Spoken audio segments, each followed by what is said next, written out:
démarre l'enregistrement. À la rigueur, ça, on sera même pas obligé de le cut, c'est pas drôle. Pour la petite mise en scène.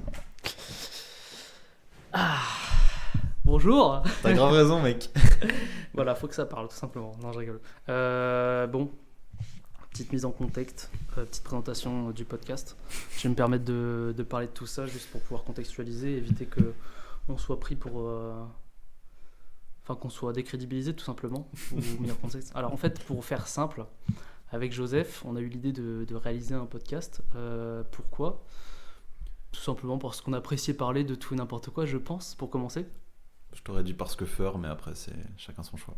Mec, tu commences à être gênant comme ça. J'ai pas apprécié. Bref. On recommence. Non. Donc, du coup, voilà. Parce qu'on parlait un peu de tout et n'importe quoi, et je pense que ça pouvait être intéressant d'avoir un avis de gens random, finalement. Ce sont des randoms. C'est ça, puis avoir un petit moment où simplement on discute, et puis à la limite, on peut essayer de partager un petit peu ça peut être intéressant. Et au-delà de ça, comme tu l'as dit, avoir peut-être des commentaires qui peuvent rétorquer, non, c'est pas le bon mot, réagir.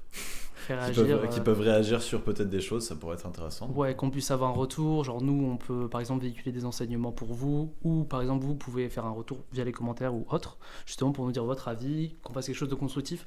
On veut pas des avis de merde où ça fait vous êtes des merdes, ou alors juste on est catégorisé comme étant des fachos parce qu'on pose une opinion publique, enfin une opinion ou des politique. Extrêmes gauchos. Exactement, genre voilà, en fait faut pas que les commentaires deviennent trop hâtifs. Faut pas que ce soit hâtif. S'il vous plaît, construisez, faites quelque chose. S'il vous avec plaît, soyez de la pas ponctuation, des majuscules, quelque chose. Je veux pas que ce soit juste c'était bien.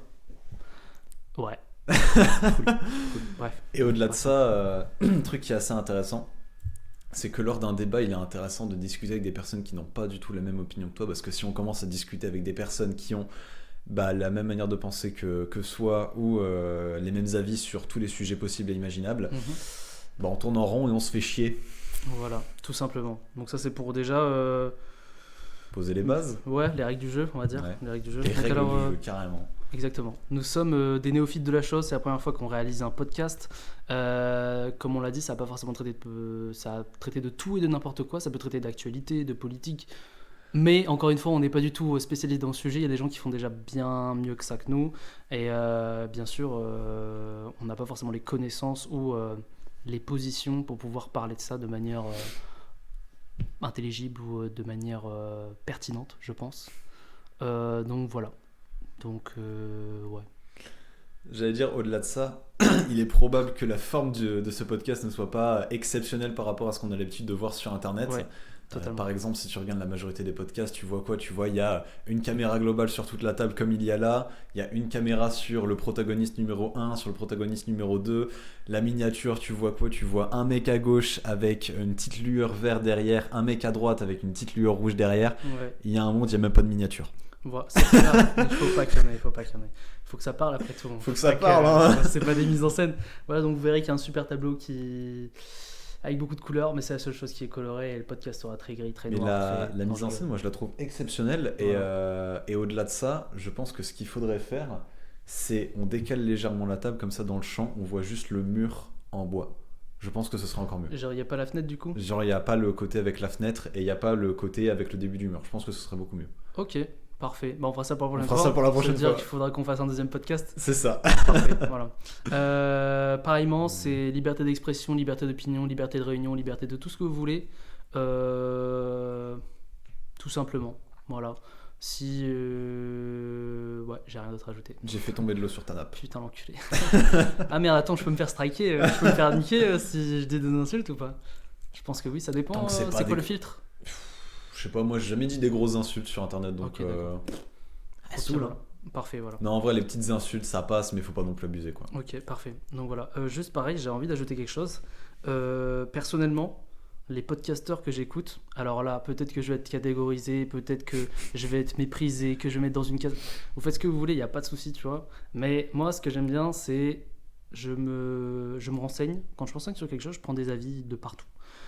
Les gens qui peuvent être extrémistes, les gens qui ont des avis très tranchés, il y a des gens qui font des raccourcis, etc. Personnellement, comme podcasteur, j'écoute Raptor Dissident, Raptor et Papacito, donc avec Burger Ring et avec leur podcast à pas deux. leur podcast à deux, ouais. Exactement, voilà. Donc c'est pas forcément placement de produit, je pense qu'ils Placement de regarderont même produit. pas ça ou quoi, genre tu vois. Bref, mais en gros c'est des choses que je regarde ou que j'écoute. Pareil, il y a aussi Barbare Civilisé que j'aime bien, Je connais pas genre au celui-là, niveau par de son contenu. Bah c'est quelqu'un qui juste il parle de ce qu'il a envie de parler tout simplement. contre. Et il y a une communauté qui l'écoute et si la communauté a envie de l'écouter, bah elle l'écoute, tu vois. C'est aussi simple que ça. C'est pas genre je sais pas, il n'y a pas tout un business plan ou un business model derrière, tu vois. C'est vraiment, hop, le mec parle, il a envie de parler, il parle. Bref, tu l'écoutes, t'as pas envie de l'écouter, tu l'écoutes pas. Ouais. Donc voilà, juste pour en revenir, donc voilà, j'aime bien ce que proposent Papacito et Raptor. Je suis pas forcément de leur avis ou de leur côté ou quoi que ce soit. La seule chose que j'aime bien, genre au niveau des deux personnages, c'est qu'ils utilisent des mots, des expressions. Bon, alors parfois c'est très tranché et très raccourci. Genre quand ils disent que quelque chose est gay, par exemple, voilà, c'est très tranché. Bref, mais c'est souvent une interjection, on va dire. Bref, donc voilà, j'aime bien Papacito parce que lui s'exprime bien. J'aime bien son vocabulaire. Il utilise vraiment des mots. C'est pas d'où ça sort, tu vois. Moi, j'aime bien son rire. Voilà, ouais, aussi son rire est marrant. Ils sont drôles. Faut dire qu'ils sont drôles. Mais genre, par exemple, tu vois, quand je t'avais parlé du mot acmé ou genre point névralgique, bah, ça c'est des mots qu'il avait employés dans des podcasts, etc. Donc voilà. Personnellement, je m'inspire d'eux. Je suis pas forcément du même bord politique, de la même opinion, de quoi que ce soit. Donc évitez de me catégoriser, s'il vous plaît. Voilà. Évitez de dire que je suis un gros facho, s'il vous plaît.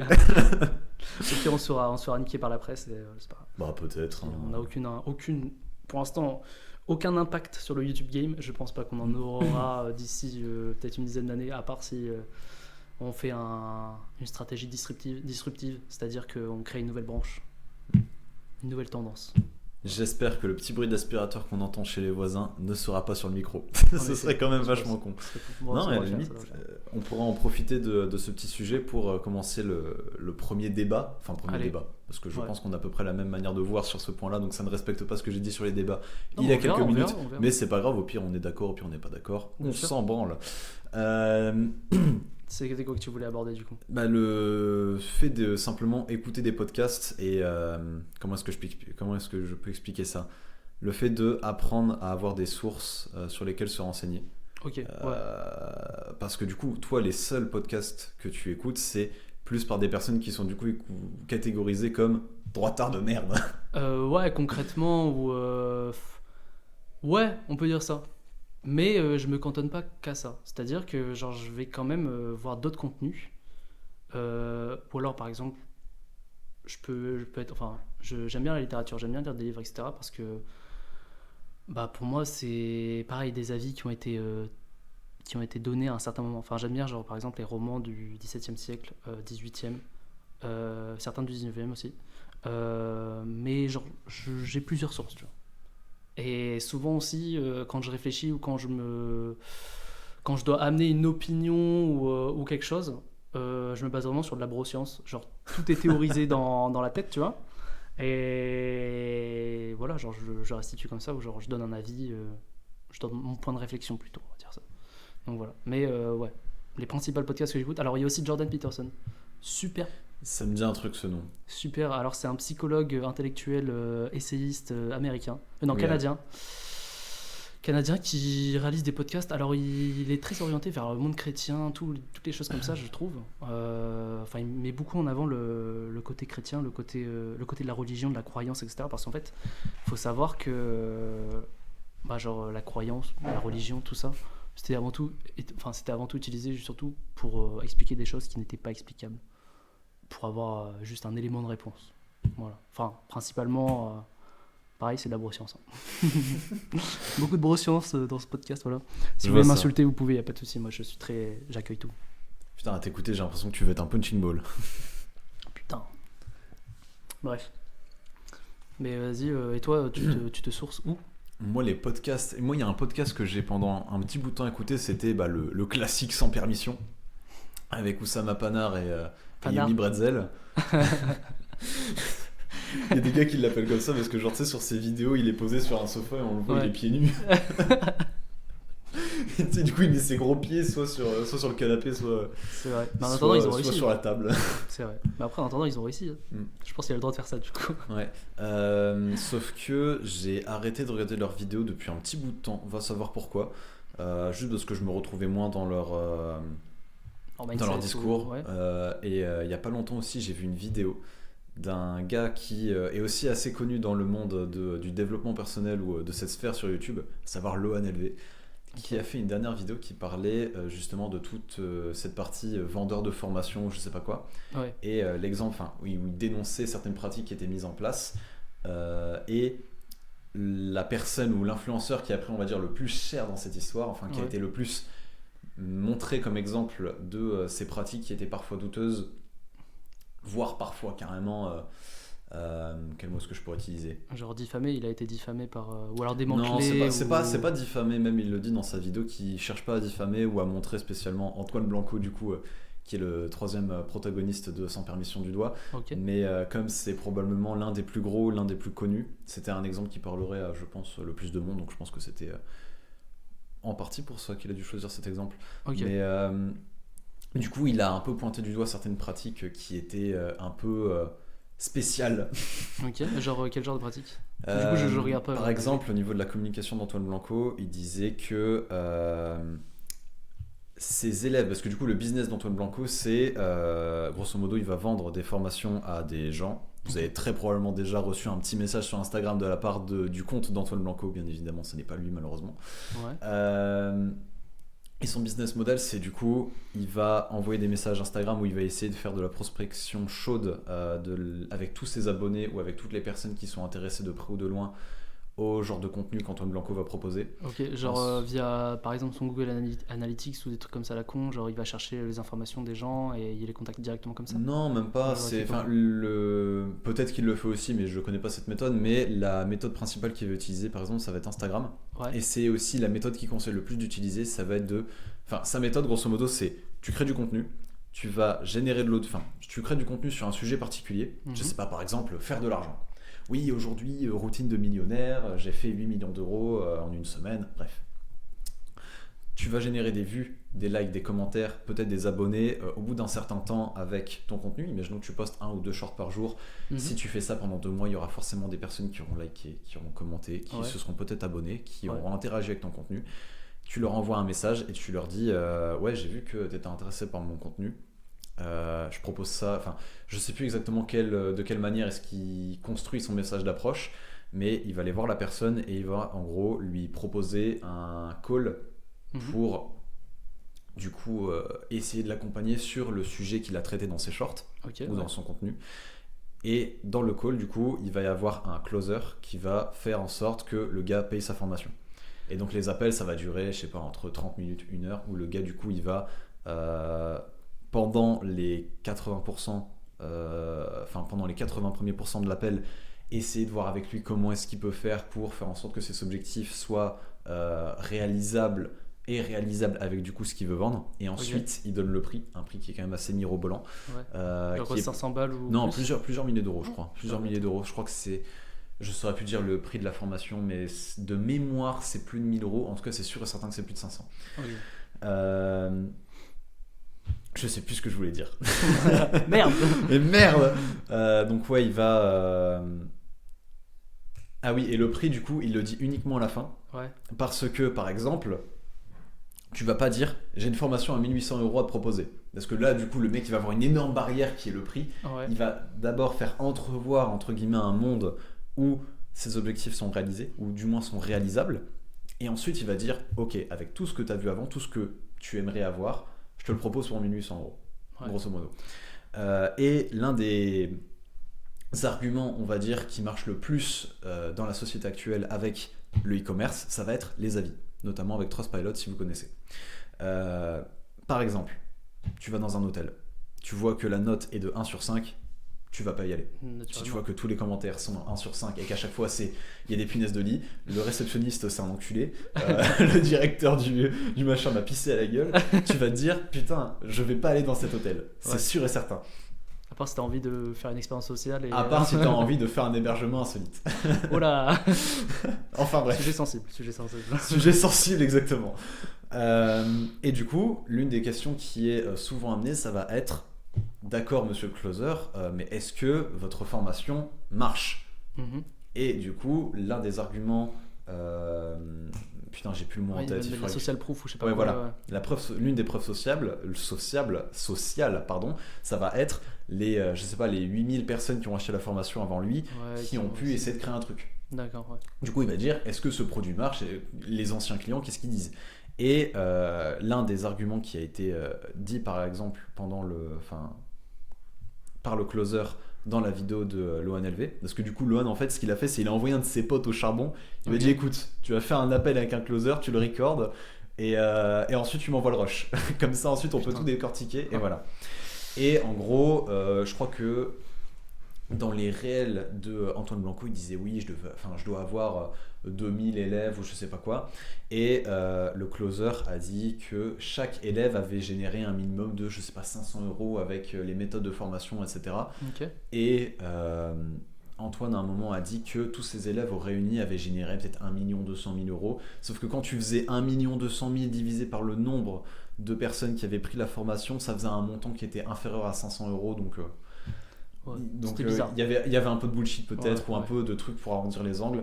Après, un closer, il touche sa commission, il veut vendre, il s'en bat les couilles de ce qu'il y a derrière. Ouais, c'est clair. Évidemment.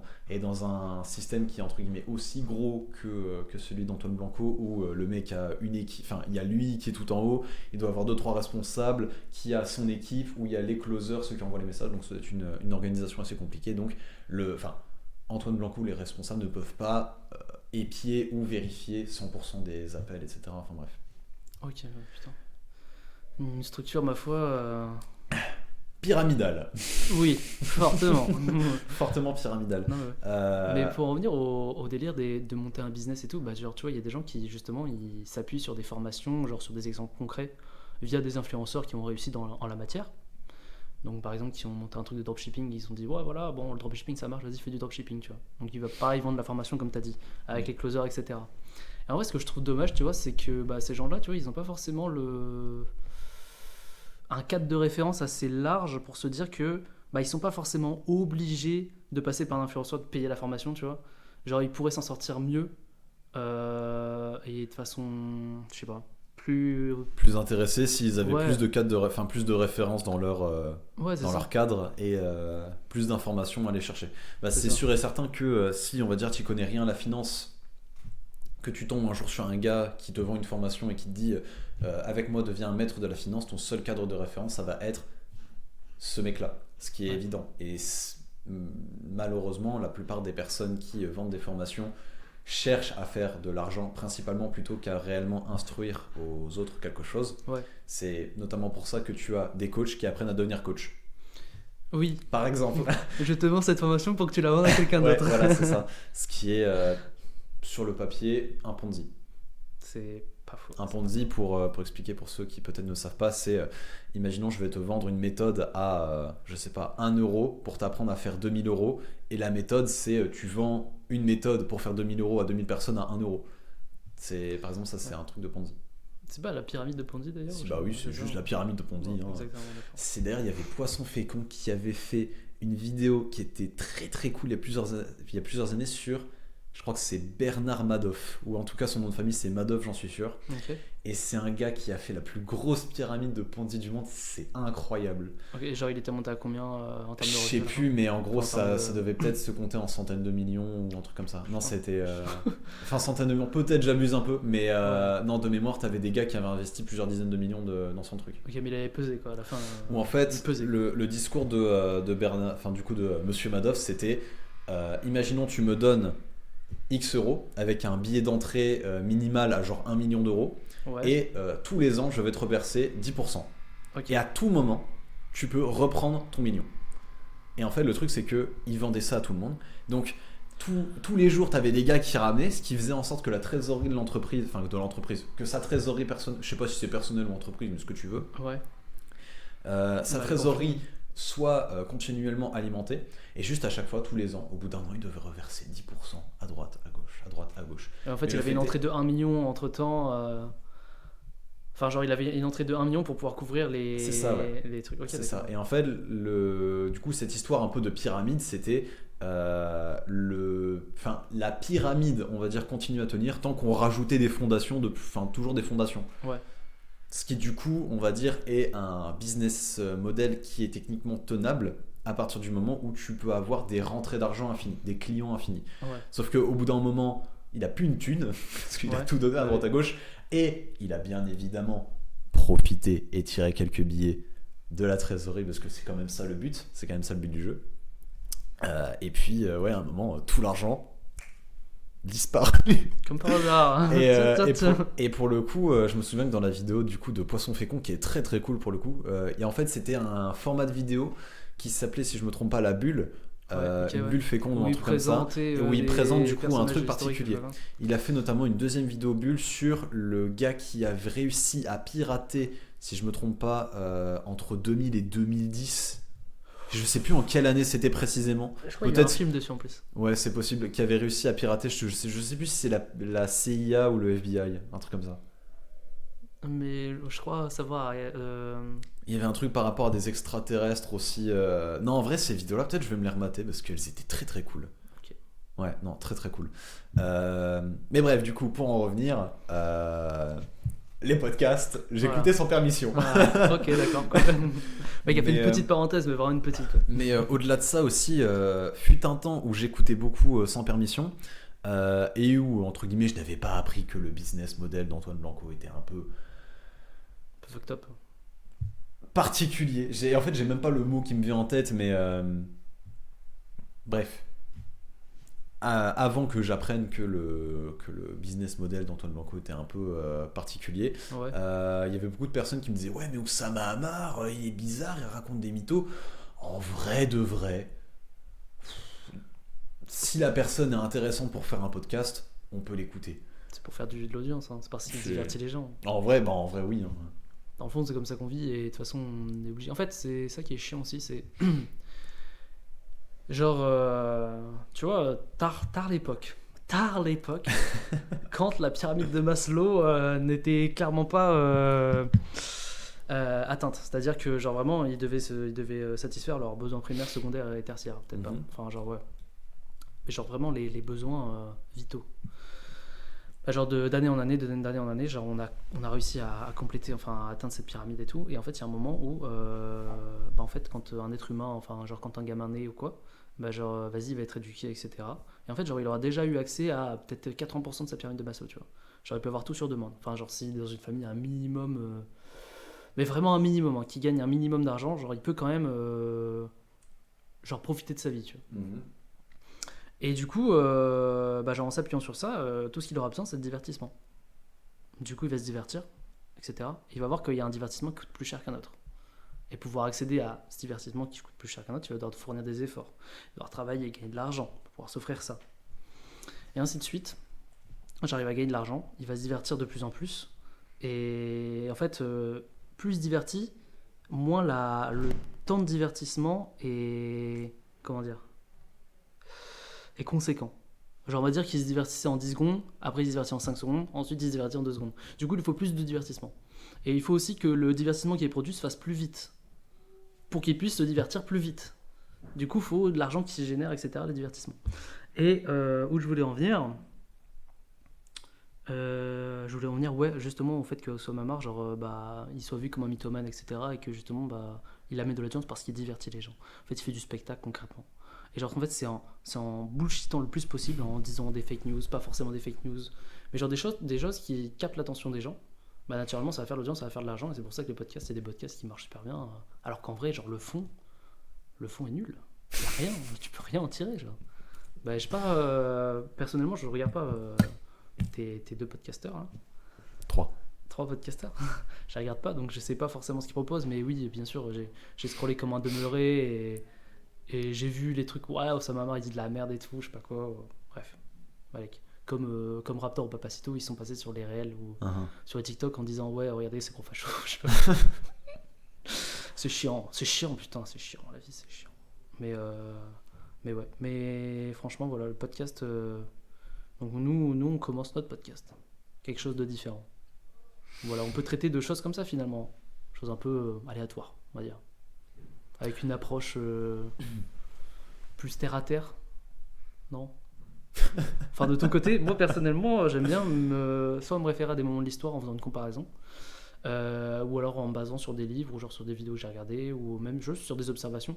Genre juste, voilà, t'as observé quelque chose, t'en as tiré une conclusion, il y a des gens qui pensent ça, il y a l'opinion publique qui pense ça.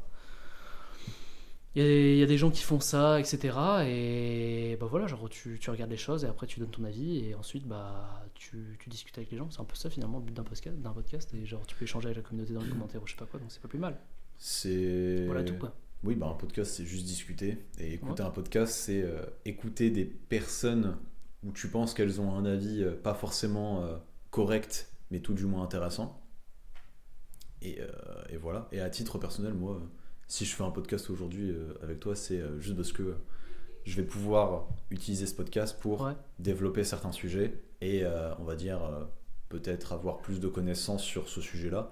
Ouais. Et c'est une manière qui est un petit peu ludique de le faire. Ouais. Parce que mine de rien, tu dois faire en sorte d'avoir une bonne élocution. Allocution, je sais pas comment on dit. Élocution. Ouais, élocution. Une bonne élocution. Pas grave. Élocution, petite merde. Ah là Une là. bonne élocution, Ouais. ça force à savoir parler, à savoir aussi dire ce que tu veux dire après. Parce que imaginons, là je suis en train de parler, mais dans 10 secondes, je sais plus quoi dire, et Ouais. ben ça fait un énorme blanc, et du coup le podcast devient forcément moins bon, Et il moins devient fade. intéressant, Il devient fade. il devient fade. Vas-y. Donc d'un point de vue, mince, j'ai plus le mot, qualité ou compétence, on va dire, à parler, je trouve Ouais. ça intéressant. Ouais. Compétence de savoir développer une opinion, de savoir développer une idée. Moi, Mhm. je trouve que c'est quelque chose de super intéressant à faire. Ouais. Et en plus, finalement, ça contribue déjà à l'élargissement de nos cadres de référence, mais aussi du cadre de référence de nos auditeurs ou de nos spectateurs. Parce que justement, hop, ils vont avoir notre avis. Nous, on va avoir leur retour s'ils ont envie de faire un retour. Du coup, on va avoir leur avis. Après, on pourra retraiter de la chose avec peut-être un plus grand champ de vision, des meilleurs points de vue, et finalement que ce soit encore plus pertinent. Donc, Bien sûr. c'est tout à l'avantage de tout le monde finalement. Bien sûr. Après, bien sûr, faut pas que ce soit biaisé, faut pas qu'on discute de la merde, tu vois. Faut pas que, bref, voilà, faut pas que ce soit de la merde, tout simplement. Je sais que t'as un, bref. Le podcast, là on discute de merde. Ouais. Exactement, voilà. Faut pas que ça se transforme en podcast finalement. Mais ouais, mais voilà. Mais sinon, déjà, ça c'est pour tout introduire notre podcast. Déjà aussi, on a oublié de se présenter. On ne sait pas qui on est. C'est finalement. vrai. Qui Voilà. sommes-nous? Alors, je vais me permettre de te présenter. Si tu Vas-y. veux me présenter, tu peux. Ah, vas-y, en vrai, ça peut être marrant. Vas-y, présente-moi. Voilà. Présente-moi. Ouais, je vais le faire de façon très succincte parce que finalement, peut-être qu'on se connaît pas tant que ça, tu vois. Non? Bon, on se connaît depuis septembre, quoi. C'est vrai, c'est pas faux.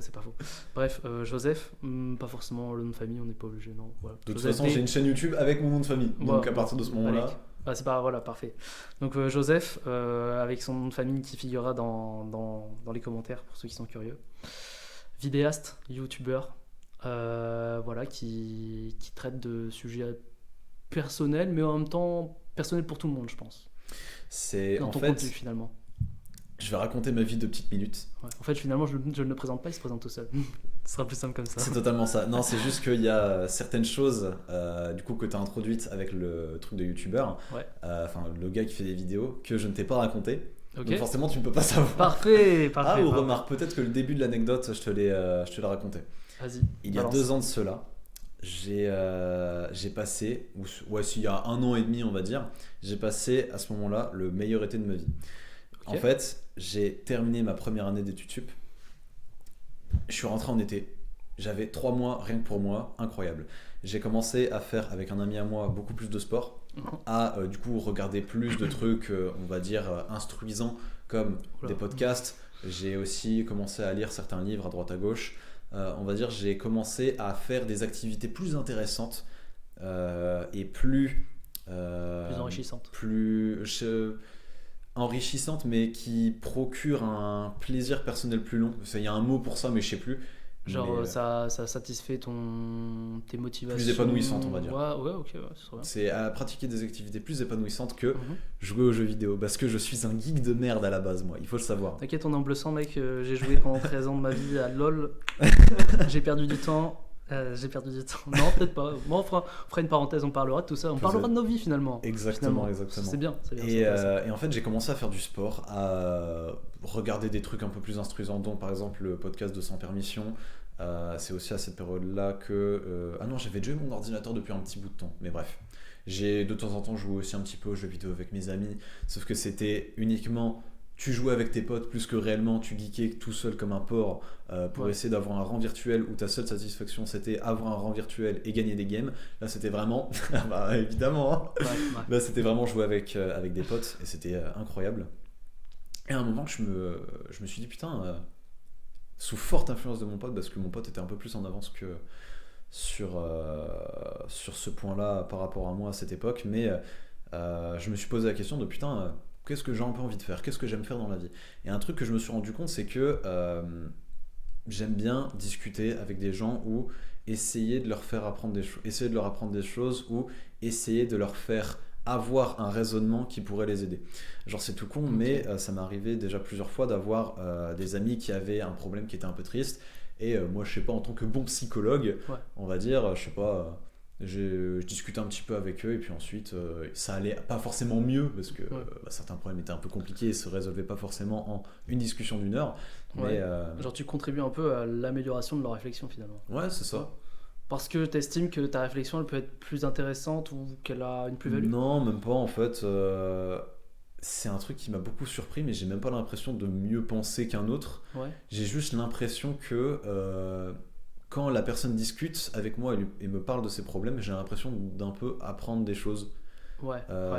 Et moi, en fait, le principal conseil que j'ai un petit peu donné, c'est soit je donnais un peu mon avis à droite à gauche en mode, je sais pas, une pote avait un ex toxique, je lui montrais vite fait par A plus B que ce mec était toxique et que bon bah la solution c'est, elle va être un peu compliquée, mais c'est de tout simplement passer à autre chose qui est simplement sur papier facile à sur faire. Sur papier c'est entre guillemets ce que tout le monde penserait, mais je pense que la plupart du temps en fait j'ai simplement dit ce que la personne voulait un petit peu entendre, en ajoutant peut-être une touche personnelle dont je n'ai même pas le secret parce que je sais pas, je le fais inconsciemment.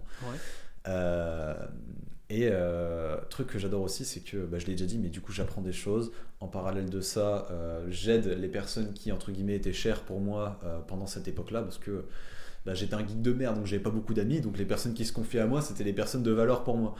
Donc un cercle restreint finalement, t'avais pas c'est beaucoup ça, c'était un cercle de prisme restreint. pour C'est ça. Et du coup, truc qui est encore plus incroyable, c'est que j'avais même pas l'impression de révolutionner la manière de penser des gens, parce que soit je les écoutais et je disais un petit peu les choses de base, mais qui sont quand même bien à entendre, qui peuvent être du coup agréables ou non à entendre, mais c'est les choses entre guillemets qu'il faut un petit peu dire. Et voilà. Et à cette époque-là, je sais pas pourquoi, je me suis dit putain, en vrai, est-ce que j'écrirais pas un livre? Est-ce que je t'en avais parlé de ça ou pas? Ouais, tu avais parlé de ça. Je t'en avais commencé, t'avais fait 10 pages, je crois. J'avais fait 10 pages que j'avais montré à 3-4 personnes. Et je crois les 3-4 personnes. Enfin, je me souviens d'une personne en particulier que j'avais rencontrée au Touquet. Parce que j'ai taffé un mois là-bas pendant un été. Et la personne, elle était en mode. Genre, je lui ai envoyé, elle a fait, mais Joseph, c'est exceptionnel ce que t'as écrit là. Et Joseph, c'est incroyable. Genre, premier degré vraiment. Et peu après. Je sais plus pourquoi, je sais plus si du coup j'ai commencé à regarder les vidéos de ce fameux Loan LV avant ou après, mais je m'étais dit putain, en vrai je pourrais peut-être en faire des vidéos.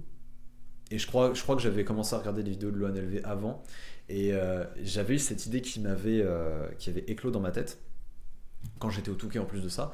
Et un mois après, ce gars-là a fait une vidéo pour dire je vends ma formation pour faire des vidéos, ça coûte 50 balles, et voilà. Et au final, je l'ai acheté, et il a fait ce qu'on appelle du cross-selling.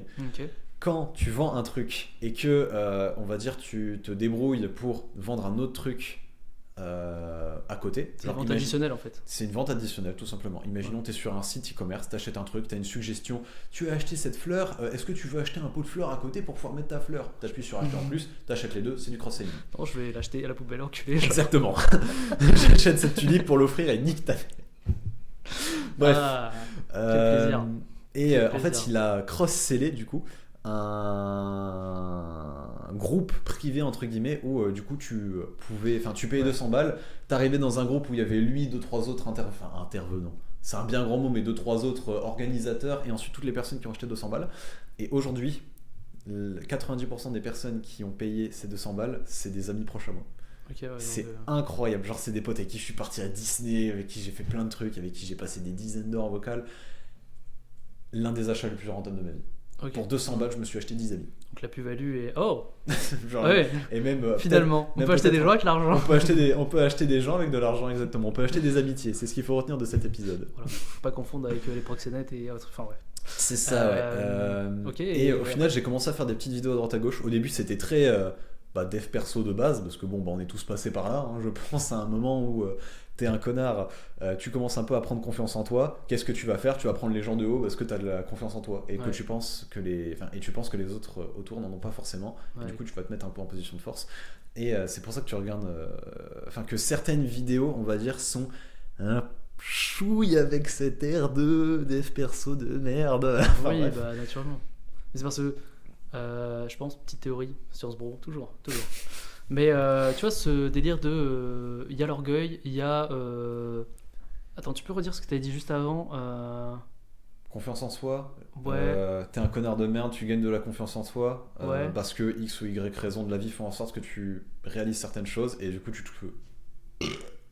Alors, du coup, tu- t'es pas obligé de faire ça, vraiment. J'étais pas obligé, mais je trouve ça marrant. Ouais. Il a trop le seum. Vas-y, continue. J'arrêterai si tu veux, j'essaie de les faire plus discrètement. Bien sûr. Et tu sais, en même temps, t'entends un énorme prout. Casse les couilles. Casse les couilles. Bref, confiance en soi, t'es un connard de merde qu'il n'y en a pas forcément. Les événements de la vie font en sorte que tu gagnes un peu de confiance en toi, Ouais, et tu commences à prendre réalises les gens faire de haut. certaines choses. Et des choses qui peuvent être évidentes pour toi ne le sont pas forcément pour les autres. Du coup, tu vas te positionner un peu en tant que non mais les gars, c'est logique, ceux qui pensent pas comme ça ou ceux qui n'ont pas encore eu cette réalisation, vous êtes cons. Ouais, c'est genre la loi du plus fort, le plus intelligent et tout. Pas forcément la la loi, Gilgamesh, pas non forcément la loi du si un peu la loi du plus fort. Ouais, il doit y avoir un peu de ça. Ouais. Ouais.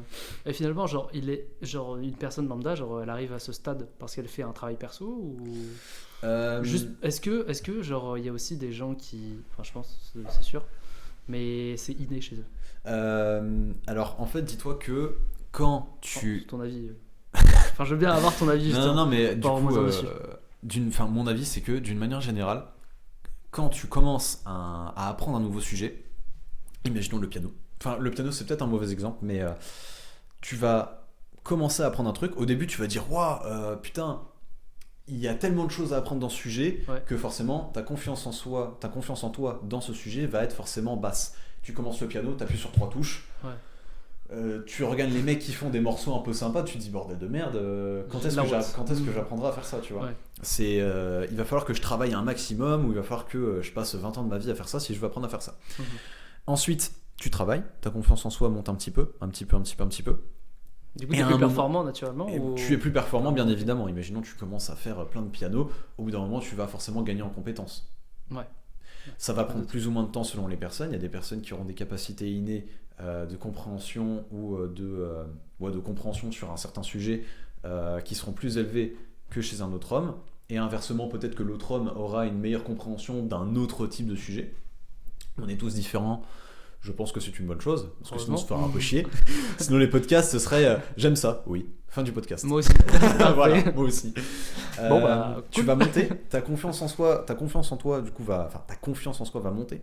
Et à un moment, en fait, elle va atteindre un pic où tu vas te dire putain, je suis devenu beaucoup trop chaud dans ce sujet-là, c'est incroyable, je suis extrêmement fort, je peux dominer le monde.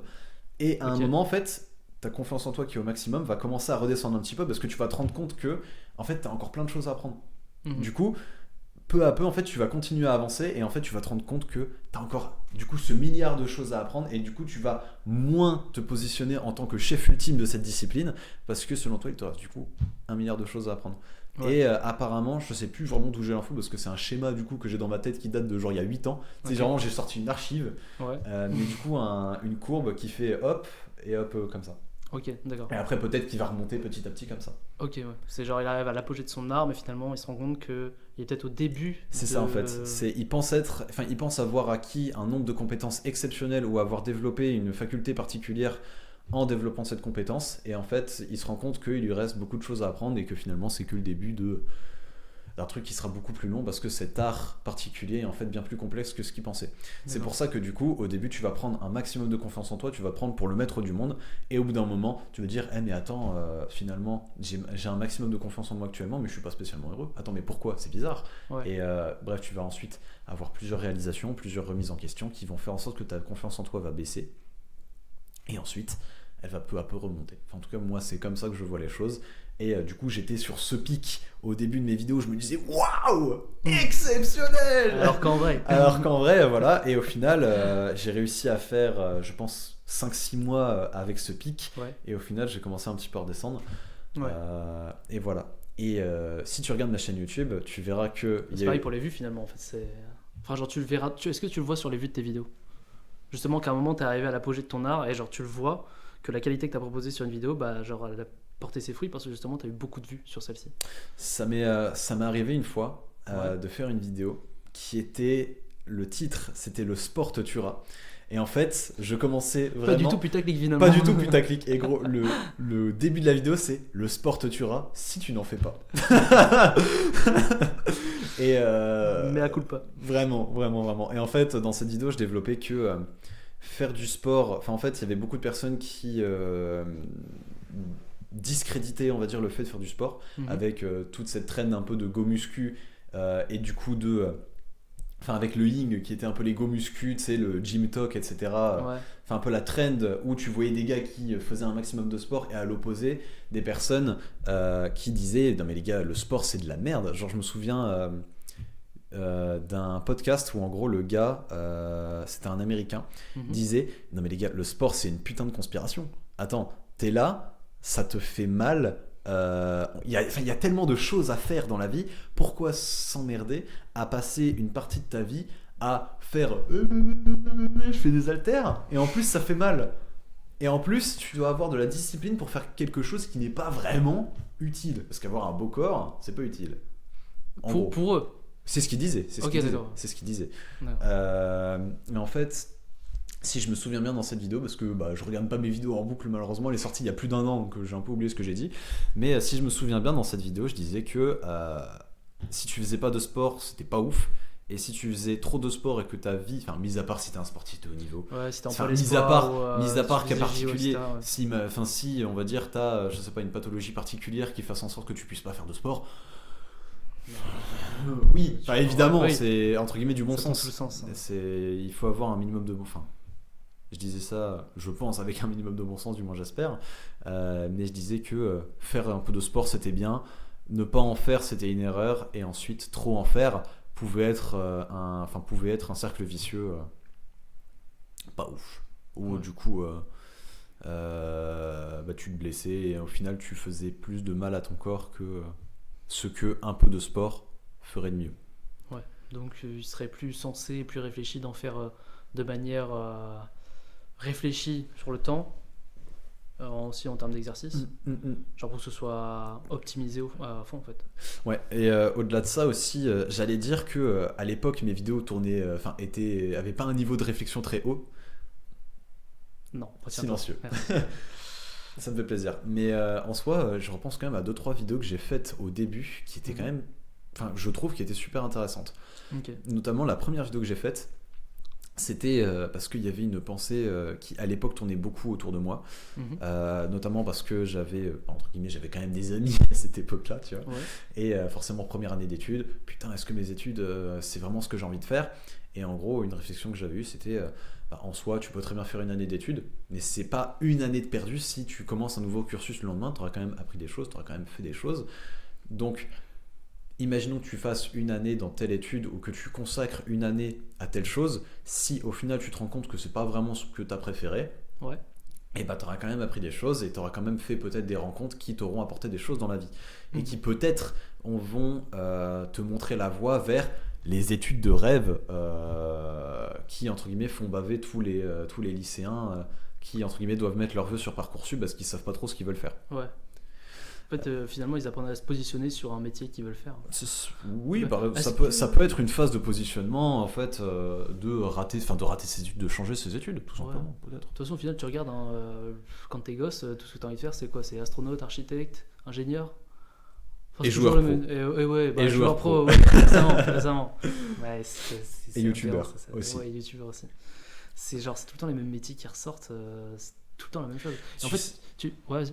Tu sais que putain, en première, enfin dans mes années de lycée, je sais plus si c'était en seconde ou en première, j'avais vécu un gros moment de solitude parce qu'en gros, il y avait un prof, il avait dit ouais, quel métier vous voulez faire plus tard.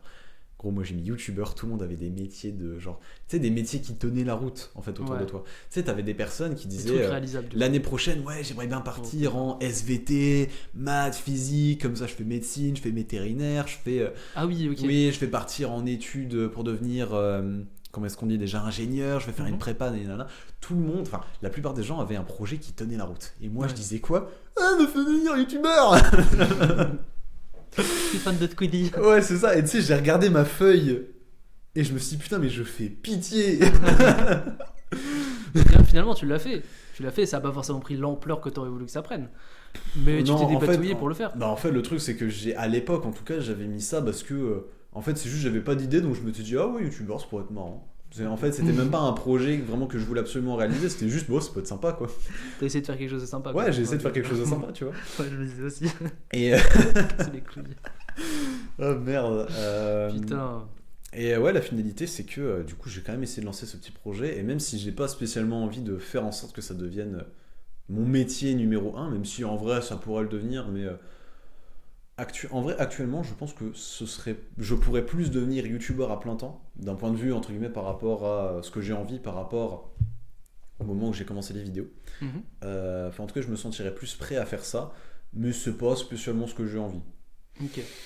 Parce que tu sais que c'est pas forcément une source de revenus qui va être conséquente. Non, ou- même pas. Du coup, j'ai mes potes j'ai mes potes de l'époque qui commencent. Enfin, j'ai un pote de l'époque de la formation à 200 balles, là, 250 balles, qui va peut-être faire son premier placement de produit. Ah ouais, cool, Et ok. ça, c'est incroyable. Bah, tu Il a m'étonnes. fait une vidéo qui a pété, incroyable. La vidéo était folle. Et j'ai vu ça, j'étais trop content. J'étais en Ouais. mode, mais c'est une dinguerie, putain. Mon pote, il va faire des placements de produits, il va enfin pouvoir commencer à faire des vidéos à plein temps. Ouais. J'ai trouvé ça incroyable. Bah, surtout que le premier placement de produit, c'est genre un peu l'ouverture pour. Ouais, c'est ça, totalement. Après, il faut qu'ils gardent toujours la même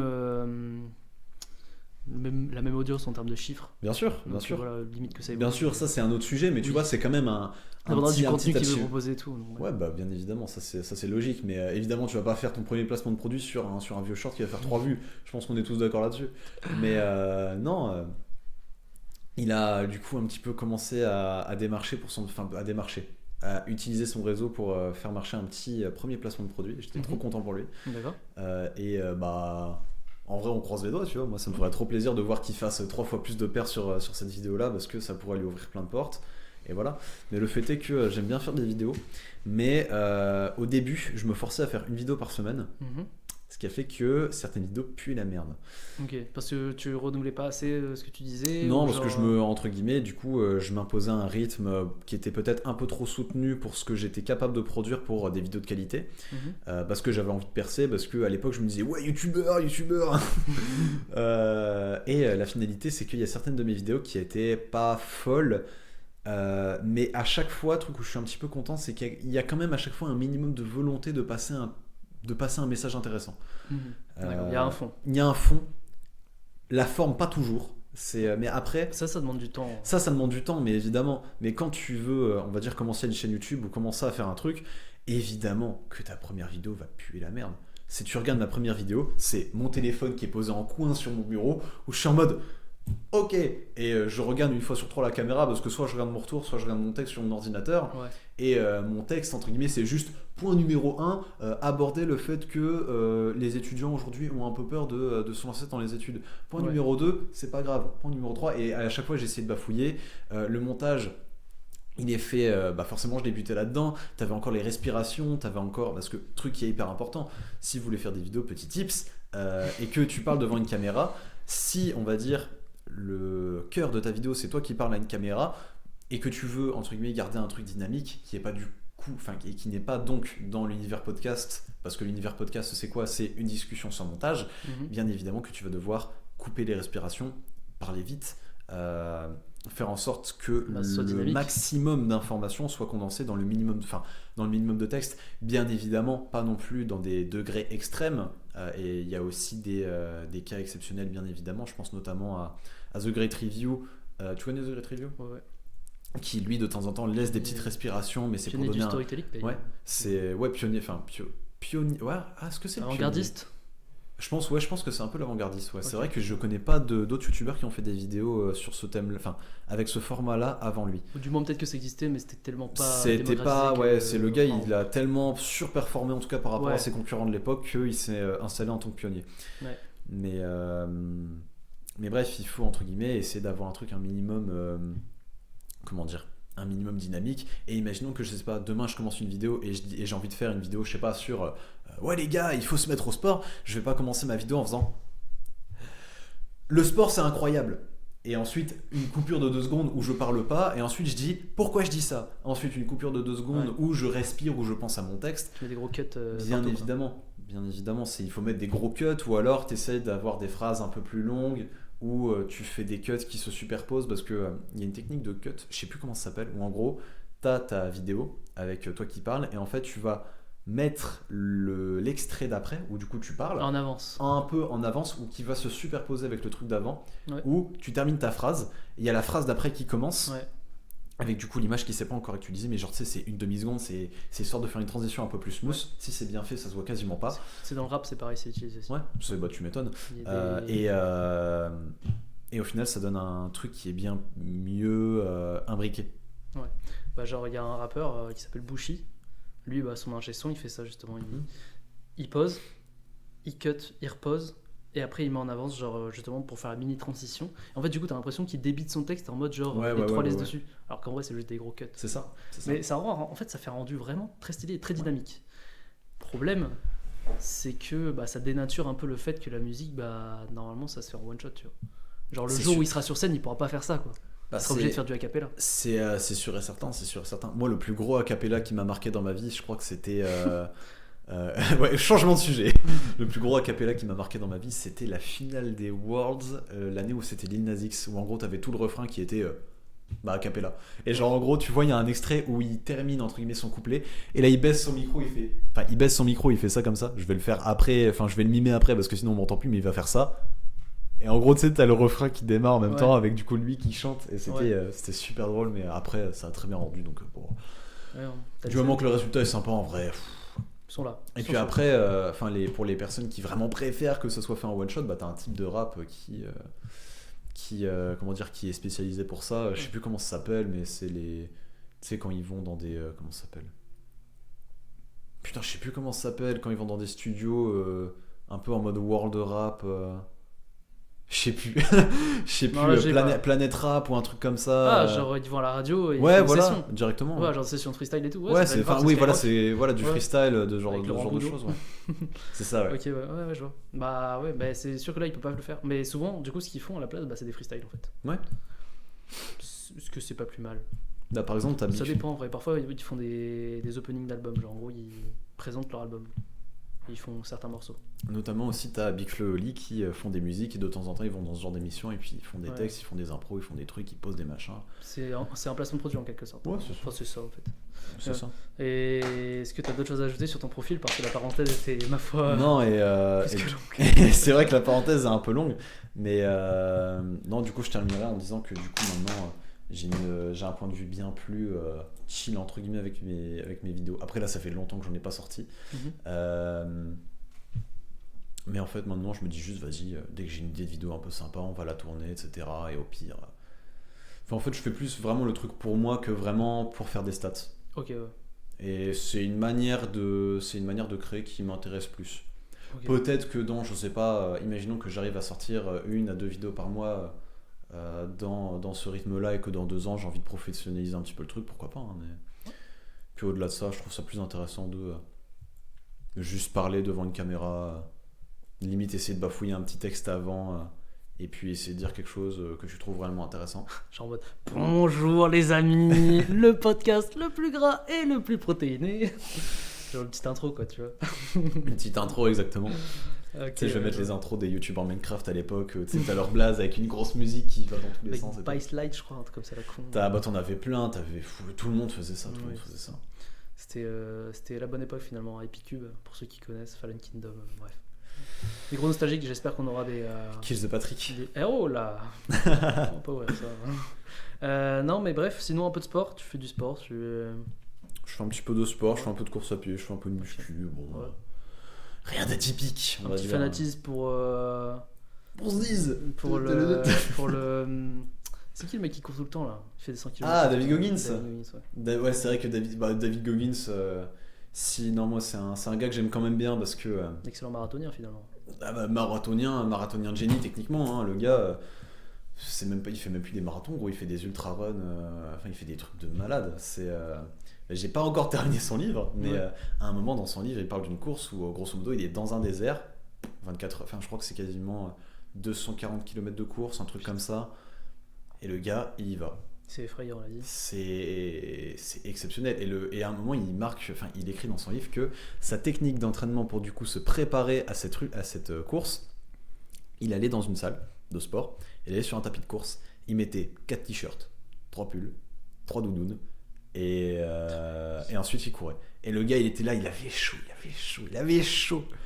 Mais C'est après, pour il simuler était... un peu le climat. Ouais, dans lequel c'est il pour, allait courir, c'est pour simuler le climat du truc là. Et la finalité, c'est quoi? C'est qu'il a fait, je crois, deuxième. Enfin, il a fait une perf de malade mental à ce machin-là. Attends, parce que s'il a même pas fait premier en faisant ça, mec. C'est-à-dire que Non, le mais, premier, mon enfin, gars, je sais pas ce qu'il faisait, mais. de mémoire, le premier, parce que j'ai arrêté de lire ce livre.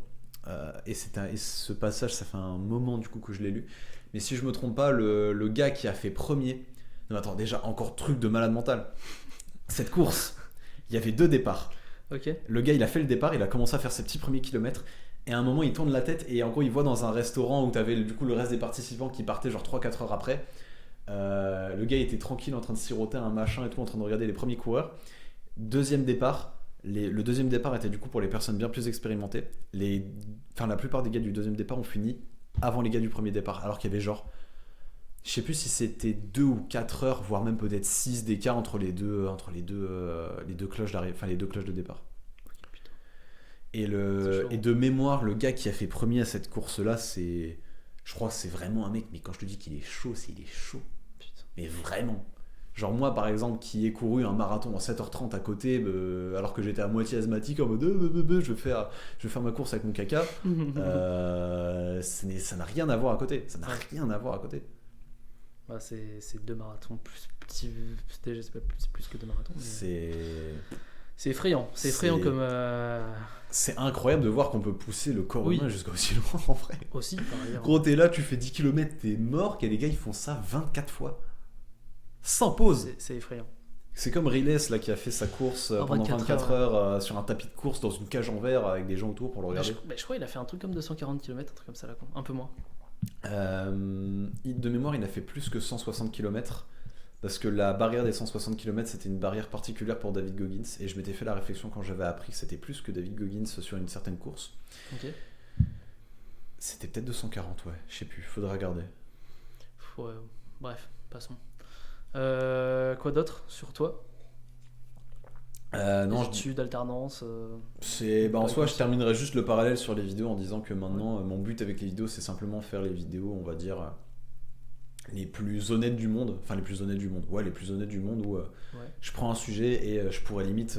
Du coup, la prochaine vidéo que j'aimerais bien tourner, c'est la vidéo sur les regrets dont je t'avais déjà un petit peu teasé, si je me trompe pas. Il y a quelques mois, ouais, que j'ai toujours pas terminé d'écrire. Je fais toujours la première page. Est-ce que je suis productif? Non. Bref. C'est pas grave. C'est pas grave, on verra ça plus tard. Mais là, par exemple, la prochaine vidéo que je vais sortir, ça va être sur un sujet qui m'a rendu triste pendant genre 2-3 ans et sur lequel j'aurais été incapable de parler il y a 2 ans. Parce que ça me rendait encore un peu triste. D'accord. Sauf que c'est un truc que je trouve tellement intéressant, les regrets d'une manière générale, et celui que j'ai vécu. Même si ce que j'ai vécu, c'était pas un regret en tant que tel, c'est plus une situation qui a duré très longtemps où j'étais très triste. Qui te rendait inconfortable. Qui me rendait inconfortable et où il y avait un certain regret à un moment. La vérité, c'est que des regrets dans cette période-là, j'en ai eu plusieurs. Ouais. Sauf qu'on va dire ils se rejoignent tous d'une certaine manière, donc pour la facilité de compréhension je dis que c'est un regret dans la vidéo, parce que si je commence à dire alors en fait il y avait cette histoire là, c'est long. Ouais. C'est long, alors que techniquement je peux un peu je peux résumer ça à un seul regret. Genre tu préfères compiler tout Je pour préfère avoir le maximum d'émotions que tu as vécues sur la période. Je préfère compiler et histoire que ça fasse une vidéo qui soit plus buvable que ça. Après, je pourrais très bien développer ce thème dans un futur podcast, peut-être. Qui sait, bien sûr. Qui sait, ce serait avec plaisir. Okay. Et en fait, ce que j'essaie de faire, maintenant, mon ambition avec mes vidéos, c'est simplement être le plus transparent et le plus honnête possible. Putain, ça me fait rire, on est en train de faire un podcast, putain. En effet. Être le plus honnête et le plus transparent possible, et à travers ça, que les personnes qui regardent se disent putain, c'est vrai que ça ressemble un petit peu à, je sais pas, tel épisode que j'ai vécu dans ma vie ou à telle chose que je suis en train de vivre. Et à travers ça, essayer d'inspirer un petit peu les autres à travers les solutions que j'ai pu trouver. Et voilà. Et truc que j'ai vu il y a pas longtemps dans une vidéo de Nash Befit. Est-ce que tu connais Nash Befit ? Du tout.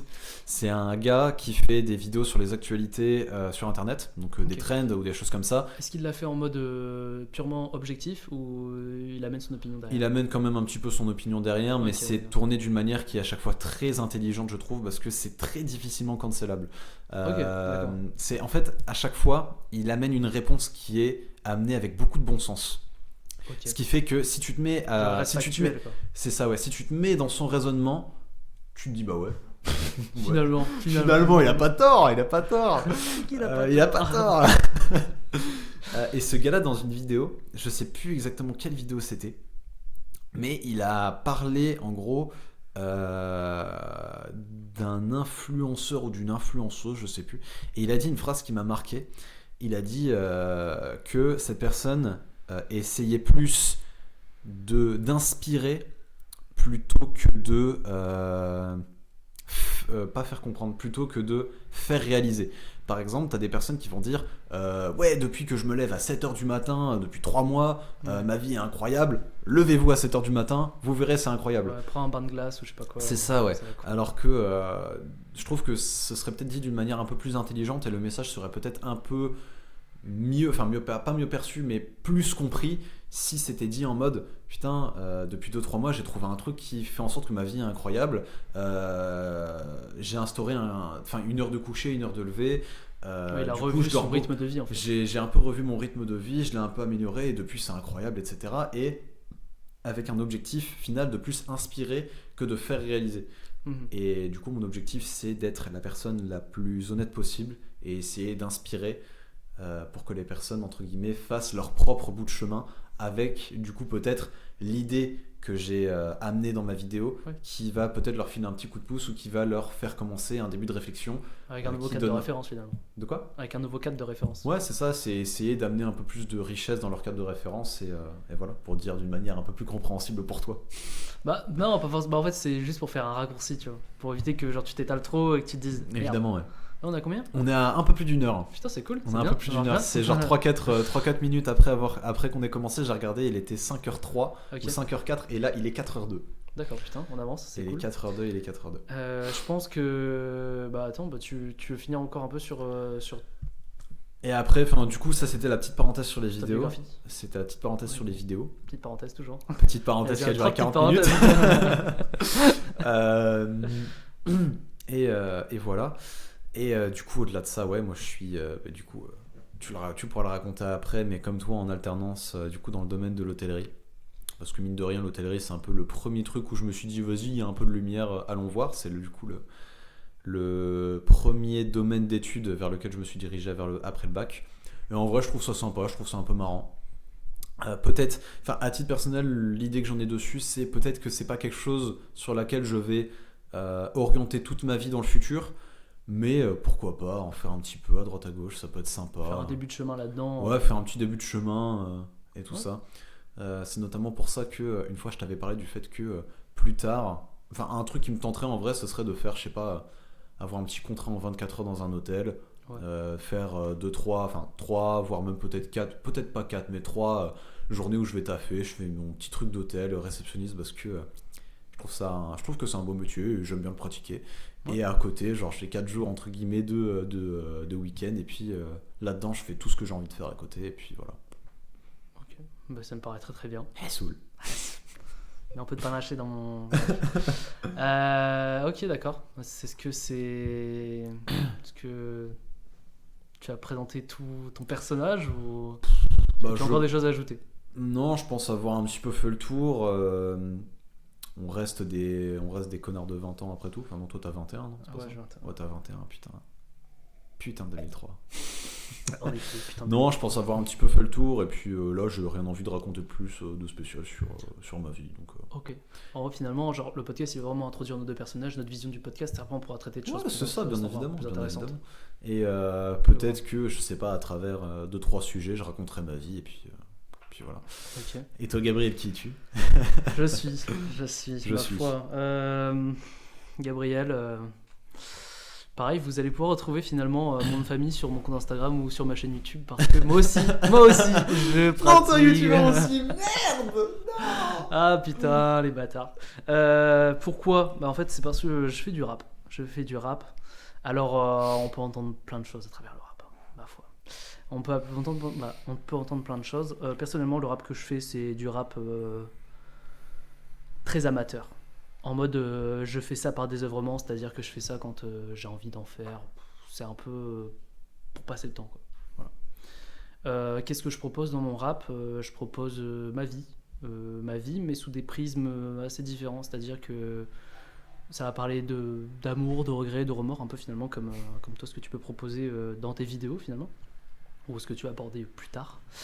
Donc voilà, jeune rappeur, très amateur. Les mix et les flows sont très approximatifs, mais les paroles sont là. J'aime bien les paroles que je produis. Il y a, voilà, j'essaye de diversifier mon vocabulaire, de pas me gazoïfier finalement, de limiter mon vocabulaire. Tu vois ce que je veux dire? Parce que non, je ne vois pas ce qu'il veut dire. C'est juste pour expliquer vite fait. Bon, Une tout le monde sait qui c'est Gazo. Hein, Ouais, non, mais juste par rapport au syndrome de Gazo. Ouais, syndrome de Gazo. C'est le syndrome de Gazo, c'est une fois, lui, il m'a montré Gabriel m'a montré une interview où en gros, t'as un mec qui a posé une question à Gazo. Pourquoi tu prends pas le train? Pourquoi tu prends plus le train? Pourquoi tu prends plus le train? Et Gazo, il a répondu en mode, tu vois, je prends plus le train parce que, bon, tu vois ce que je veux dire. Non mais, tu vois ce que je veux dire. En fait, c'est un truc au début on faisait parce qu'en fait, tu vois ce que je veux dire et c'est pas. Bref.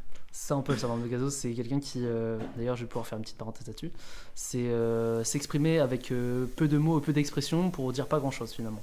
Un peu à la Raymond Devaux. Raymond Devaux, Verbeek. Ah merde, je viens de lâcher un blaze. Bref, qu'est-ce que je voulais dire là-dessus aussi? Oui, je voulais dire que, en fait, quand on regarde, Gazo utilise très peu de mots pour s'exprimer. En fait, pourquoi il utilise très peu de mots? Parce que son vocabulaire est très limité. Qu'est-ce qui fait qu'un vocabulaire est très limité? Ça limite aussi la réflexion et la capacité de penser en fait. Donc du coup voilà. Donc pourquoi j'utilise beaucoup de vocabulaire dans mon rap? Parce que j'apprécie déjà le bon vocabulaire et aussi surtout que chaque mot, d'après la sémantique, donc l'étude des sens des mots et de leur origine, chaque mot veut dire quelque chose et a un certain champ d'action. C'est-à-dire que tu peux pas l'utiliser dans tous les contextes. Genre, tu vois ce que je veux dire. Tu vois ce que je veux dire. C'est un truc de ouf de dire ça. Tu vois. Ou genre pareil, les nouveaux mots comme dinguerie ou tous les néologismes qu'on peut finalement retrouver dans la vie quotidienne grâce aux références ou quoi.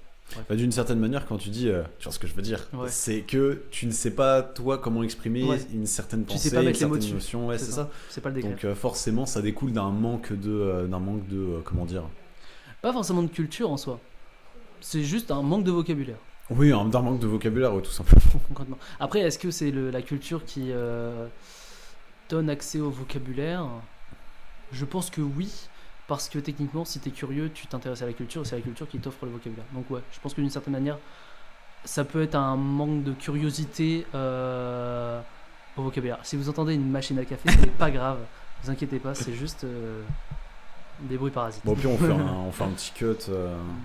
C'est pas grave, on verra comment ça passe. Ouais, on verra comment ça passe. Au pire, vous entendez que dalle et tant pis pour votre gueule. On mettra un peu de gain, c'est pas grave. C'est ça. Donc voilà, ce que je propose dans mon rap, c'est quelque chose de riche en vocabulaire, riche en rimes, pas forcément, ça dépend. Si vous êtes curieux, vous pouvez aller checker. Il y aura Il y aura les liens, il y aura les liens. Dans la description, C'est pour faire ça, un petit ouais. placement de produit finalement. hein. C'est ça. Donc voilà, je fais aussi en parallèle de la gymnastique artistique, sport très exigeant, qui demande beaucoup de rigueur, mais qui apporte énormément de choses, je trouve. Parce que ça aide dans la coordination du corps, déjà au niveau de la muscu, ça travaille tout le corps. Ça va travailler votre souplesse, votre musculation, votre dynamisme, votre puissance, et vous allez même découvrir des muscles. Et c'est ça qui est fascinant pour le coup, je trouve. Et vous allez aussi faire un repère dans l'espace, c'est-à-dire que vous êtes capable de vous dire que par exemple je suis en train de tomber sur le dos, je peux me rattraper. Il y a des gens dans leur vie, il y a des gens, ils sont là, ils tombent sur le dos, ils savent pas quoi faire. Genre ils tomberont sur le dos. Il y en a, je sais pas, ils vont se retourner, ils vont se mettre sur les bras et tout, ils vont faire des choses. Bah, la gym c'est bien pour ça parce que du coup tu as un repère dans l'espace qui te permet justement de t'approprier de ton environnement. Genre tu connais ton environnement, tu sais dans lequel tu évolues. Donc c'est pas plus mal. C'est pour ça que j'aime bien la gym aussi, et il y a beaucoup de sensations, donc ceux qui sont à la recherche de sensations fortes, la gym c'est un bon sport.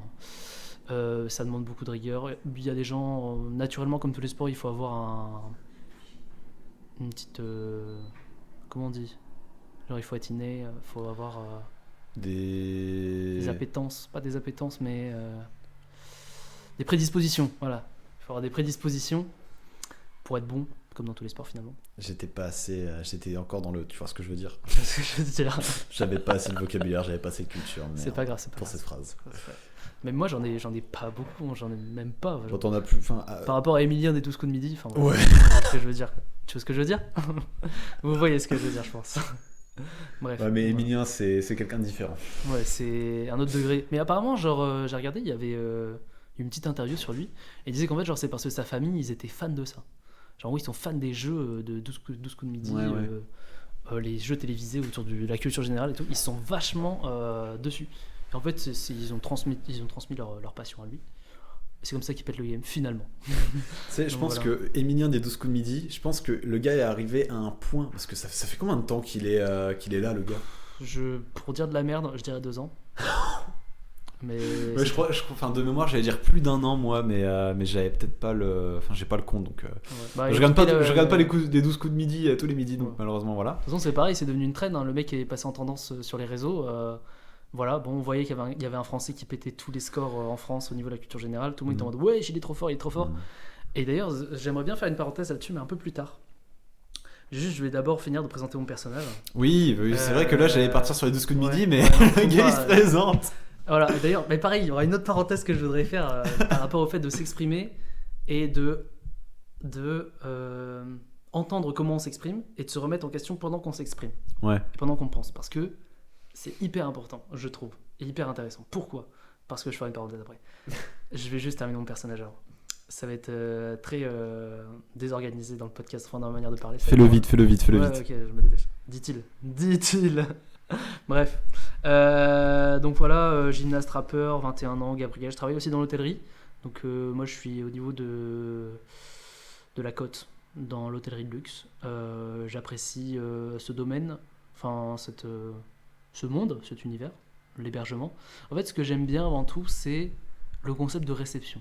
Recevoir pas le domaine de réception en mode je suis réceptionniste, je fais des check-in, check-out. C'est pas ça que je veux dire, c'est plus en mode la réception, accueillir quelqu'un chez toi, et lui offrir ou lui mettre à disposition suffisamment de services, de produits, de toutes sortes de choses pour qu'il puisse passer un putain de moment de fou furieux, tu vois. Genre en mode, plus tard, ce que j'aimerais bien faire, c'est avoir un boutique hôtel, genre 5 étoiles, un truc bien luxueux, c'est un merde, tu vois. Parce que vive l'argent, c'est quelque chose d'incroyable. Pareil, ce sera quelque chose qu'il faudra aborder. Où en sont mes actions ? On va regarder rapidement. La petite bourse. C'est ça. Mais alors pourquoi est-ce que je suis avare ? Je ne pense pas. Parce que je garde quand même une certaine clarté d'esprit, enfin une certaine comment on dit, santé d'esprit, on va dire. J'ai gagné 10 balles. Let's go. Mais bref, voilà, l'argent, donc le luxe. Donc du coup, faire un boutique hôtel luxueux et genre vraiment proposer tout, genre des produits du terroir, parce que le terroir c'est super important. Le terroir c'est avant tout l'histoire, et l'histoire c'est là d'où on vient finalement. Et quand on regarde, on s'inspire beaucoup de l'histoire pour avancer. Donc terroir, super important. Donc ouais, voilà, proposer des produits de qualité avec un savoir-faire de qualité, la qualité, tout. Finalement, la qualité, qu'est-ce que c'est? C'est pas forcément choisir des bons produits, mais savoir les utiliser pour les rendre rares. Et justement proposer de l'exclusivité. C'est ça qui fait la qualité d'un produit, je pense.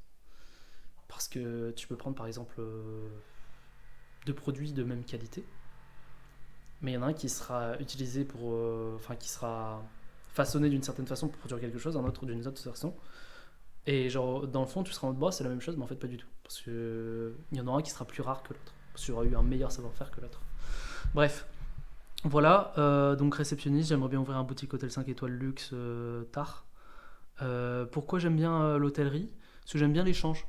J'aime bien échanger avec les gens, leur poser des questions sur leur vie, etc. Parce que c'est aussi un facteur culturel. C'est eux aussi qui te donnent accès à des connaissances ou à des choses dont tu n'as pas la connaissance. Par exemple, euh, je sais pas d'exemple. Mais non, en gros, ce que je veux dire, c'est que chaque client a quelque chose à t'apporter et toi aussi tu as quelque chose à lui apporter, pas que dans ton service si tu te limites juste à ta fonction. Mais je trouve que c'est riche. L'échange, c'est riche. Ça apporte des choses. Et c'est super intéressant pour soi-même et pour les autres. Mm. Voilà. Est-ce que c'est tout? J'aime bien la littérature. J'ai lu du Dostoïevski, du Hermann Hesse, mais aussi des livres genre qui n'ont un peu aléatoirement. Genre, ça peut être, j'ai lu de la new romance, j'ai lu de la romance, j'ai lu du roman du XVIIe siècle. J'ai lu par exemple un livre sur le mécanisme des monnaies. Là, je vais en lire un sur l'histoire du Moyen-Orient. Super intéressant. J'ai pas encore lu, mais ça va être intéressant. Sur le croissant fertile, etc. Très intéressant, ça va être fou. Pareil, là actuellement, je suis sur qu'est-ce que la politique? Comment faire la politique de Max Weber, un socialiste du. Weber. Ouais, Weber d'ailleurs. D'un socialiste du XXe siècle, début XXe, je crois. Et en fait, genre, il fait une approche de la politique en mode bon, c'est un scam. C'est un scam. Parce qu'il y a des fonctionnaires. Il a pas tort. Et les fonctionnaires te scamment. Et toi, tu es en mode non, les fonctionnaires, ils sont là pour nous aider ou je sais pas quoi. Tu vois. Bref, c'est la politique. Mais ça, pareil, ce serait quelque chose à aborder autrement ou autre part. Bref. Mais il y a des gens qui font ça déjà mieux que nous. Je ne sais pas combien de fois j'ai dit bref, mais je vais arrêter de le dire. Avant tout. De Ken Kojandi. Exactement. Saison 2. Tu l'as regardé toi ou pas d'ailleurs? J'ai regardé le premier épisode. J'ai terminé la série, très très cool. T'as tout vu? Ouais, j'ai tout regardé. Ok, le mec est chaud. D'accord, ok. Mais j'ai bien aimé, surtout dans le premier épisode, quand il arrive dans son salon. Et genre, il y a tout plein de Kylian Kojandi de différents âges qui se mettent dans la pièce. Je trouve genre la manière dont ça a été tourné vraiment très très bien. C'était vraiment cool. J'ai kiffé. Une phrase aussi qui a beaucoup retenu l'attention des gens, c'était... Tu l'aimes ton Jean-Jacques? Tu l'aimes ton Jean-Jacques hein. Non, c'était quand t'as justement Jean-Jacques qui dit j'avais besoin de m'asseoir 30 secondes, au final je me suis assis 20 ans, un truc comme ça. Ma femme a quitté, j'ai mis 30 secondes à... Il me fallait 30 secondes, je me suis assis 20 ans. Ouais, soit ça, un truc comme ça. Mais ouais, véridique en soi. On voit pas le temps passer. Quand on est jeune, on est en mode... Enfin, quand on est jeune, mais... Quand on est enfant et tout, adolescent, on est en mode putain, vivement les 18 ans, 20 ans, là, comme ça, on a notre indépendance, on peut faire ce qu'on veut. Ouais, finalement, la réalité te frappe. C'est ça. Et là, t'es en mode putain, finalement, j'aimais bien quand j'étais innocent. Hein. Ouais. C'était tellement mieux. J'avais pas à me soucier de tout ce que j'ai à me soucier aujourd'hui. Genre, par exemple, j'ai une réunion à 14h avec. Comme par exemple, j'ai une réunion à 14h. Alors qu'en fait, bref, je vais arrêter de dire ça. Voilà, et mon personnage, voilà, j'aime bien faire l'introspection. Je fais beaucoup d'introspection. De la réflexion sur tout n'importe quoi. J'observe ce qui est autour de moi, j'en tire des conclusions. J'échange avec les gens pour avoir leur avis, leur opinion, et je me construis comme ça, on va dire. Et j'apprécie échanger, tout simplement. Voilà. Je suis assez, je vais dire, polyvalent, dans le sens de, je suis capable d'écouter ou d'échanger avec n'importe qui. Genre, ouais, je vais juste laisser ça comme ça pour laisser le bénéfice du doute, parce que ça peut être d'un certain point de vue vu comme malsain, comme un autre, voilà. Ça, c'est-à-dire tu es une personne polyvalente, c'est donc malsain, c'est-à-dire? Il y en a qui vont trouver ça hypocrite, tu vois. Ah, de pouvoir discuter un peu avec tout le monde. Exactement. Genre, par exemple, je pourrais être le meilleur ami de ton ennemi, tu vois. Ah. Est-ce Mon que fameux ça fait de ennemi. moi quelqu'un d'opportuniste? Est-ce que ça fait de moi quelqu'un d'hypocrite envers les autres qui sont ennemis avec cette personne? Tout dépend des points de vue. Je suis ouvert à tout. Dans la mesure Du bon sens et de l'acceptable, bien Voilà, évidemment. voilà. Et pas des trucs what the fuck. Pas des trucs what the fuck. Bref. Les pyramides ont été construites par des aliens. Voilà, bon, Si ça se c'est- trouve c'est après. bête. Genre, tu vois, je peux concevoir qu'il y a des gens qui pensent ça, tu vois. Et je trouve ça marrant, le fait qu'ils puissent penser ça, et j'aimerais bien avoir leur point de vue sur pourquoi ils pensent ça. Même si factuellement, je me doute, au vu des écrits ou de l'histoire et de comment ça a été rédigé, oui, c'est pas les aliens qui ont créé la pyramide. Même si techniquement on n'a pas de photos de vidéos, on a quand même des archives, etc. qui font que on sait que c'est pas eux. Mais je trouve ça intéressant d'avoir le point de vue, par exemple, d'un platiste. Pareil, c'est des conneries, tu vois, mais c'est marrant, c'est intéressant. Pareil, et juste pour terminer là-dessus. Bah non. Bah voilà, Voilà, c'était un finish de qualité en tout cas, je Ouais. trouve. Non, est-ce que j'ai fait le tour? Je pense que j'ai fait le tour. Je pense que c'est une très bonne fin de podcast finalement, finir sur nos profils. Comme ça, ils ont pu Ouais. avoir un avant-goût de ce qu'on pouvait proposer et ils savent qui on est à la fin. Ouais. Voilà, parfait. Ouais, je trouve que c'est bien. Voilà. Et j'allais dire, juste histoire de terminer un petit peu ce que tu as dit sur accueillir les gens en hôtellerie, je trouve que c'est incroyable. Genre, la plupart des gens vont s'attendre à ce que le réceptionniste fasse juste bonjour, bonjour, carte, check-in, nanana. Tu peux te permettre de faire un petit peu des petites folies de temps en temps, tu peux te permettre, on va dire, de faire en sorte que l'expérience de la personne en face de toi soit particulière, de lui faire vivre un truc un peu sympa, Ouais. un peu exceptionnel. Ouais. Et ça m'est déjà arrivé dans le premier stage que j'ai fait dans un 5 étoiles. C'était trop Ouais, bien. c'était. Dans un 5 étoiles, à un moment, je me suis tapé une barre avec un client au check-in. Et genre, t'avais mes collègues qui étaient à côté. Parce que, en gros, je sais plus. Il fallait qu'ils règlent une caution ou un truc comme ça. Ouais.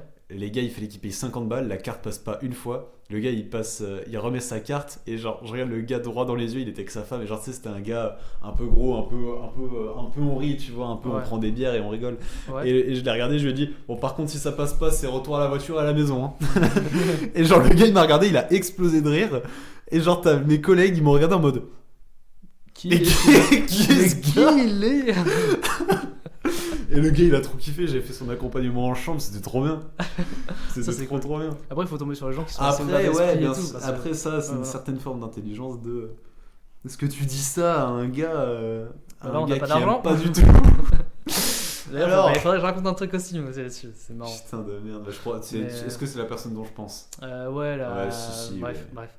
Mais là, il faut lâcher des blazes. Je vais pas lâcher des blazes. On est personne. On a personne. On va se faire on a striker. personne. Bref. Ouais, pour finir sur la réception, pareil. T'avais dit que c'était riche parce que. Bah, genre, tu rencontrais des gens et tout, ils s'apportaient des choses. Enfin, genre, c'est moi qui avais dit ça, mais genre, toi, avec ton histoire, là. Je me perds. Ça va pas. On rencontre des gens un peu sympas, il y a de quoi rigoler Ouais, un voilà. petit peu, de faire Ouais, des voilà. expériences, c'est cool. Bah, par exemple, petite anecdote, il y a un gars qui avait fait son check-in dans l'hôtel et tout, et il s'appelait Valère, son prénom c'était Valère. Mhm. Et du coup, genre, je prononce Valéré, parce que je suis un peu de merde, tu vois. Ouais. Je savais pas. Mhm. Il me laissait le bénéfice du doute, il me dit Ouais. non, c'est Valère. Vous connaissez pas Molière? Non, Molière, non, c'était pas Molière, c'était. Attends, c'était quoi Bourgeois gentilhomme? Non. Les Misérables? Je sais pas, Attends. je connais pas du tout cette, Il faut le. cette partie-là de. Non, je crois de que c'est Molière, je suis pas sûr, j'ai regardé. Juste pour. Avec l'avare et tout. C'est pas ma cam, ça. Même que Louis de Funès, il a tourné. Ah, ouais, l'avare de Louis de Funès, ça je connais par contre. Ouais, bah voilà, bah, le mec qui a fait l'avare, toutes ces pièces de théâtre magnifiques dont je n'ai pas encore la connaissance, mais je me cultiverai quoi qu'il arrive. Victor donc, Hugo, peut-être, non? Non, c'est pas Victor Hugo. Ah. C'est pas ça. Non, mais je crois que c'est peut-être Molière. Ouais, Bon, je sais bref. plus. Bon, en gros, Valère, On va en dire gros, que c'est c'est un Molière. mec, c'est un valet de chambre. Il m'a dit, ouais, vous connaissez pas, nanana, Valère, genre le valet de chambre. Moi, je suis en mode, non, pas trop. Et du coup, je suis juste allé me renseigner vite fait pour savoir de qui il parlait, de quel auteur, donc du coup de Molière. En fait, j'ai vu justement qu'il avait fait le Bourgeois gentilhomme, l'avare, et que justement Louis de Funès avait. Et donc, du coup, tu vois, il m'a quand même apporté quelque chose. Après, vous connaissez pas la VAR et tout? Est-ce qu'il l'a dit d'une manière un peu condescendante ou est-ce que c'était en Ouais. mode ah, tu connais pas? Si, non, il l'a fait en mode. Molière. Ok. Allez, c'est mon frère, il m'a cassé les couilles. Non, en vrai, genre, tu vois, il l'a amené de manière en mode. Vous êtes jeune. Vous êtes ignorant. Tout ce que j'ai à dire. T'as 21 ans, petite merde, va. T'as pas de situation, t'as pas de meuf. Tu veux ma formation à 500 €? Alors tu vas aller à la salle tous les jours, tu vas te faire des shakers, tu vas lancer un business et tu vas vendre ta formation. Ouais, c'est ça. Bref, ben voilà, pour finir sur tout ça, voilà, on vous remercie d'avoir écouté ce premier podcast long d'une série. Est-ce que ça va être long?